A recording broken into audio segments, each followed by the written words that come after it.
ആസ്ട്രോടോക്ക് ആപ്പിൻ്റെ ആടുകൾ നിങ്ങൾ കണ്ടിട്ടുണ്ടാവും. ശരിക്കും പറഞ്ഞു കഴിഞ്ഞാൽ നമ്മുടെ സൺഡേ ഹോളിഡേ സിനിമയിൽ സിദ്ദിഖ് പറയുന്നത് പോലെ തന്നെ ഒട്ടും നാച്ചുറൽ ആയിട്ടില്ലടാ, നല്ല ആർട്ടിഫിഷ്യൽ ആയിട്ടുണ്ട് എന്നുള്ള രീതിയിൽ തന്നെയാണ് ആടുകളെല്ലാം വന്നത്.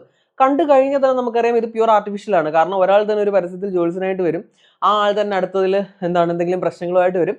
അങ്ങനെ നിരവധി ആർട്ടിഫിഷ്യൽ എന്ന് തോന്നിക്കുന്ന രീതിയിലാണ് ആർട്സ് മുന്നോട്ട് പോരുന്നത്. എന്നാൽ പോലും അതിനിടയിൽ തങ്ങളുടെ ബർത്ത് ഡേറ്റ് കമന്റ് ചെയ്യുന്നവരുണ്ട് എന്നുള്ളതായിരുന്നു എന്നെ ഞെട്ടിച്ചൊരു കാര്യം. അതങ്ങനെ പോയിക്കൊണ്ടിരുന്നപ്പോഴാണ് ഈ ഒരു രംഗത്തേക്ക്, അതായത് പ്രത്യേകിച്ച് ഈ ഒരു ആപ്പിന്റെ പ്രൊമോഷന് വേണ്ടിയിട്ട് സെലിബ്രിറ്റീസ് ഇങ്ങനെ എത്തിത്തുടങ്ങിയത്. ആദ്യം ഞാൻ അമല പോളിനെയാണ് കണ്ടത്. ഞാൻ ചെറുതായിട്ടൊന്ന് ഞെട്ടി. അതിനുശേഷം മമത മോഹൻദാസ് വന്നു, പിന്നീട് അപർണ ബാലമുരളി വന്നു. അതോടെ എന്റെ ഞെട്ടിൽ പൂർത്തിയായി എന്ന് പറയാം. ഇപ്പൊ ലേറ്റസ്റ്റ് കണ്ട ആഡില് ഒരെണ്ണത്തിൽ രാധിക ശരത് കുമാറാണ് വരുന്നത്. ഇവിടെ എൻ്റെ ഉള്ളിലുണ്ടായ എന്നെ ഡിസ്റ്റർബ് ചെയ്തൊരു കാര്യം എന്ന് വെച്ച് കഴിഞ്ഞാൽ, ഇപ്പോ ആഡ് ഏത് ചെയ്യണം എന്നുള്ളത് തിരഞ്ഞെടുക്കുക എന്ന് പറഞ്ഞു കഴിഞ്ഞാൽ തീർച്ചയായിട്ടും ഒരാളുടെ വ്യക്തി സ്വാതന്ത്ര്യമാണ്. പക്ഷേ ഒരാളുടെ വിശ്വാസത്തെ ഇങ്ങനെ ചൂഷണം ചെയ്തിട്ട് ഒരു കോർപ്പറേറ്റ് കമ്പനിക്ക് പണം ഉണ്ടാക്കി കൊടുക്കാനായിട്ട് ശ്രമിക്കണോ, അല്ലെങ്കിൽ അങ്ങനെ അതിന് കൂട്ടു നിൽക്കണോ എന്നുള്ളതാണ് ഇവിടെ വലിയൊരു എത്തിക്കൽ ക്വസ്റ്റ്യൻ ആയിട്ട് വരുന്നത്. ശരിക്കും പറഞ്ഞു കഴിഞ്ഞാൽ അറിയാലോ, അപ്പോൾ അത് നമ്മൾ ജസ്റ്റ് ഒരു ഫ്രീ ചാറ്റ് ഒക്കെ അവർ ഓഫർ ചെയ്യുന്നു. ഇപ്പൊ ഞാനും ഇടയ്ക്ക് ചുമ്മാ ഒരു കൗതുകത്തിന്റെ പുറത്തൊരു ഫ്രീ ചാറ്റ് എടുത്ത് നോക്കിയതാണ് എന്താണ് സംഭവിക്കുന്നത് അറിയാൻ. അവർ റാൻഡം ആയിട്ട് എന്തെങ്കിലും ഒന്ന് പറഞ്ഞിട്ട് ബാക്കി പിന്നെ ചാർജ് ചെയ്യുന്ന ചാറ്റിലോട്ടൊക്കെ പോകുന്ന ഒരു രീതിയിലാണ് അതിങ്ങനെ ഇത് ബിൽഡ് ചെയ്തിരിക്കുന്നത്.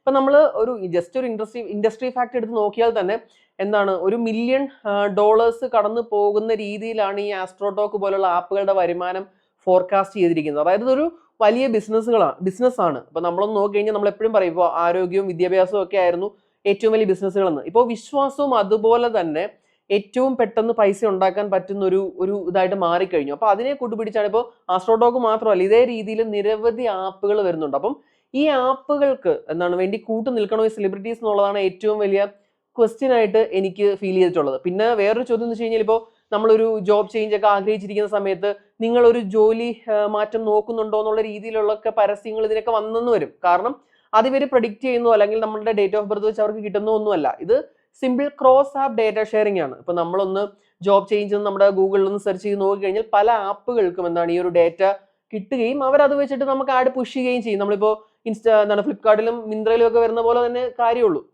അപ്പോൾ ശരിക്കും പറഞ്ഞു കഴിഞ്ഞാൽ എന്റെ മനസ്സിൽ എന്നെ ഡിസ്റ്റർബ് ചെയ്തൊരു ഫാക്ട് ഇതാണ്. ഇപ്പൊ അവരുടെ സൈഡിൽ ഒരു ബിസിനസ് തുടങ്ങുമ്പോൾ തീർച്ചയായിട്ടും അവർ ആഡ് ചെയ്യും. പക്ഷേ സാധാരണക്കാരെ ഇൻഫ്ലുവൻസ് ചെയ്യാൻ തക്ക കേപ്പബിലിറ്റി ഉള്ള ഇതുപോലുള്ള സെലിബ്രിറ്റീസ് ഇതിന് കൂട്ടു നിൽക്കണോ വേണ്ടയോ എന്നുള്ളതാണ് എൻ്റെ ഏറ്റവും വലിയ ചോദ്യം.